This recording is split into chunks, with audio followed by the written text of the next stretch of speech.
Hi, Mystery Recapped here. Today, I'm going to explain an American comedy drama film called Yes, God. Yes. Spoilers ahead. Watch out, and take care.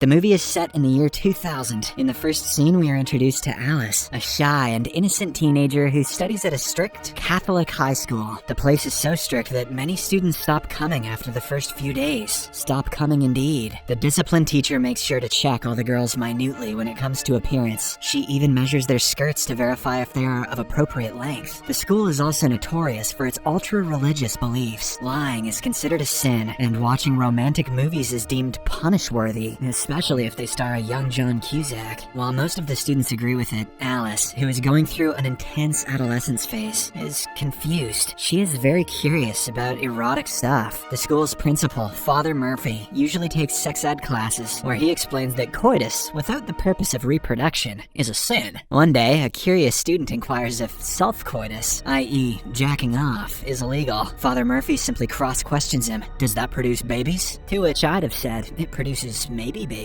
He also makes it clear that any form of intercourse before marriage will result in everlasting misery. Alice has a hard time comprehending all of this, as her sexual desires keep growing with every class. On one hand, her teacher strictly advises her against those fantasies, but on the other hand, her body needs it. She becomes even more confused when her best friend Laura doesn't support her feelings. The latter believes that students their age should simply focus on their studies. Later, when Alice reaches home, she immediately sits next to her computer and opens the popular online chat room, AOL.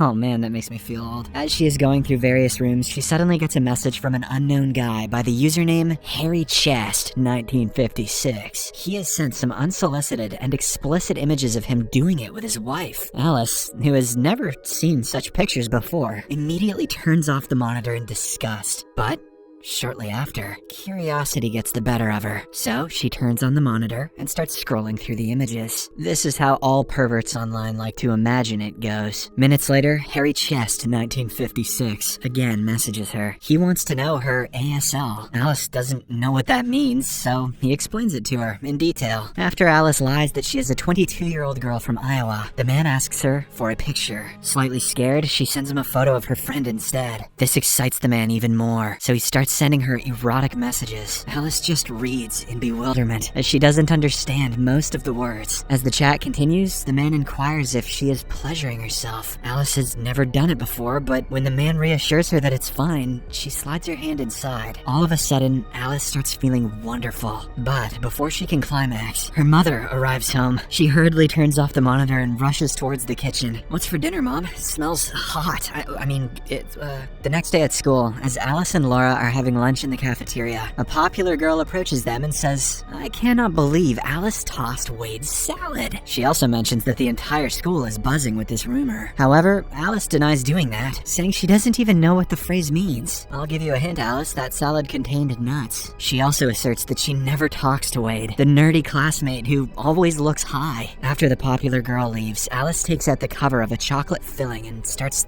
licking it. Unsurprisingly, this makes the guys nearby burst out in laughter. Wade and his girlfriend also arrive there and call Alice disgusting. Later, the discipline teacher hears about the rumor and forbids Alice from serving during mass. She also warns the teenager to be careful, as God is watching her.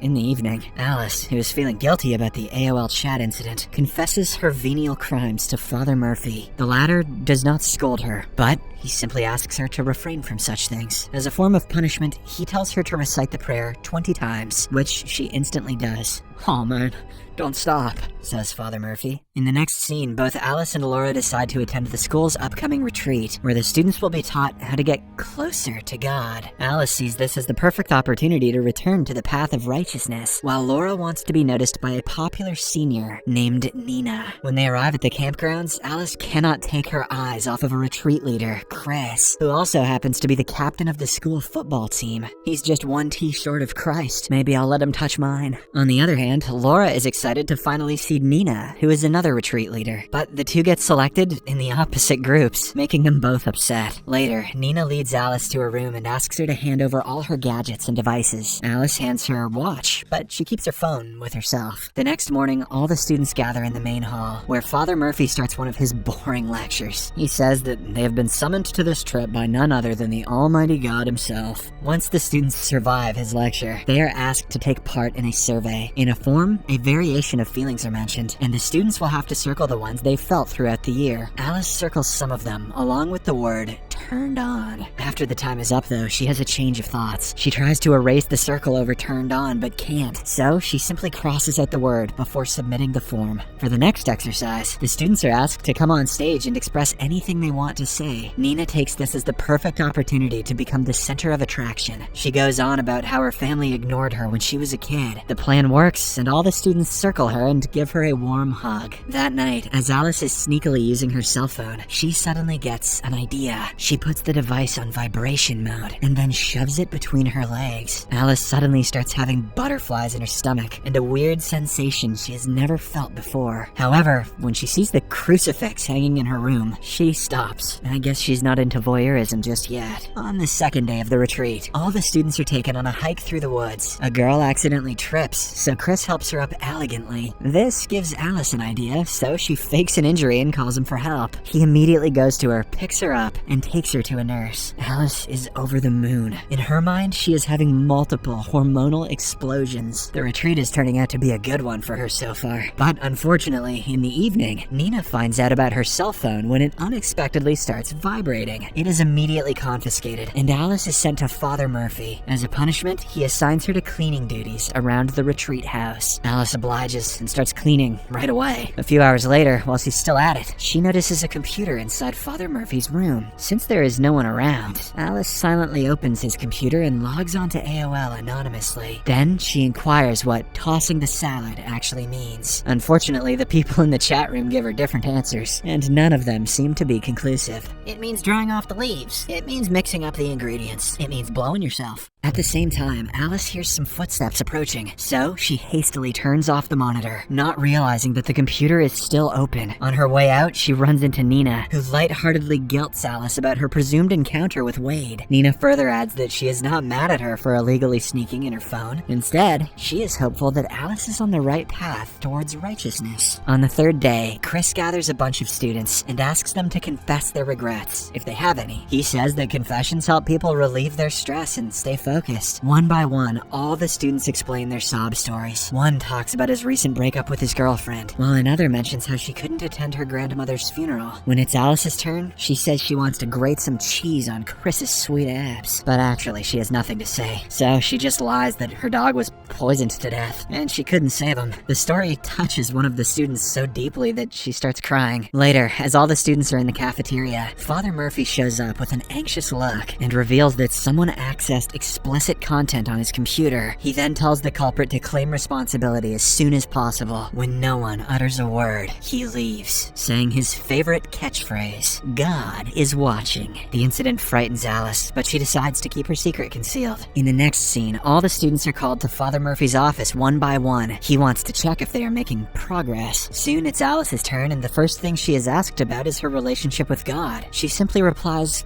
"It's good." After this, Murphy asks her why she circled the word turned on. Alice explains that she felt it before coming to this retreat, but now she feels nothing. Before leaving, Father Murphy talks about her rumor with Wade, and even presses her to confess to it. Sus. But Alice, who still doesn't know what the actual rumor is, tells him that she is innocent. The same day, as Alice is cleaning the cafeteria, Wade decides to wind her up by littering around. She angrily asks him what his problem is, but before he can answer, Father Murphy arrives there and takes him away. Shortly after, when Alice resumes her cleaning, she finds Wade's bracelet, which he had dropped earlier. She puts it in her pocket and heads to the kitchen, where she notices something shocking. Nina is kissing and then filleting a random guy in the woods. Alice is left shocked in utter disbelief, but she is also aroused. Hence, she puts the mop handle between her thighs and calms her hormones. Phew. Hi, sodomy recapped here. Once she is done, she rushes to her best friend Laura and shares what she saw. However, the latter refuses to believe her. Instead, she chastises Alice for saying such evil things about her idol, Nina. She even accuses her of using AOL on the father's computer and calls her a pervy psycho. Fed up with everyone trying to judge her, Alice goes straight into Father Murphy's office and plants Wade's bracelet under the keyboard. But before she can leave, Murphy returns, forcing her to hide inside the closet. Surprisingly, the Holy Father starts knocking one out to some adult content he has stored in his holy computer. Alice, who witnesses everything, is so disgusted that she closes her eyes and turns her head around. Oh yeah, confession is gonna be good this week. Outside, she meets Chris, who asks her if she is okay. He also insists on talking to her to make her feel good. Alice thinks he is into her, so she kisses him passionately. Unfortunately, Chris finds it very weird and runs away crying.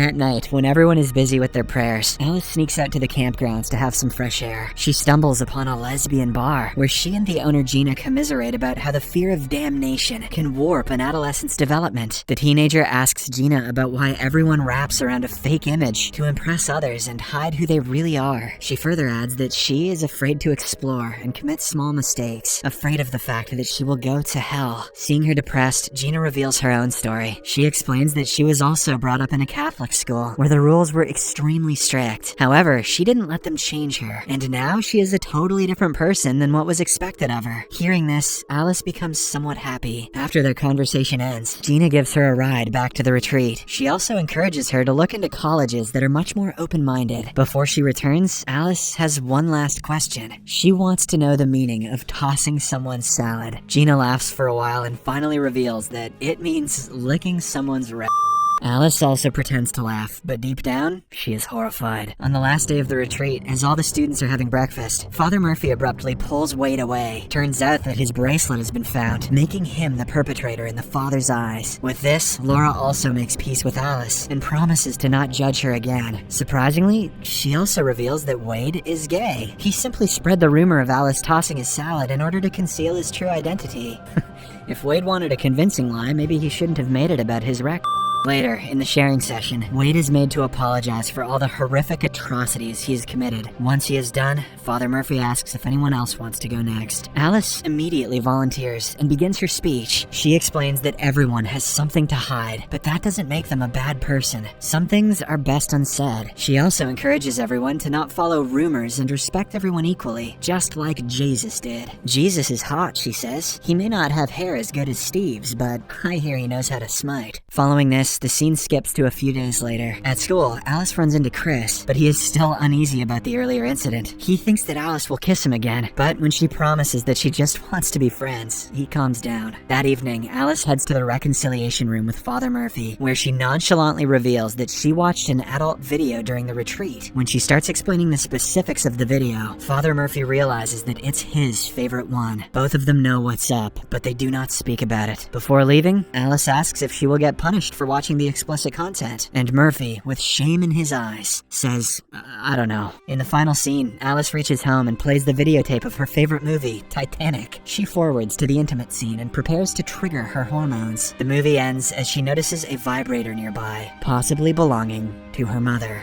What? Weird ending.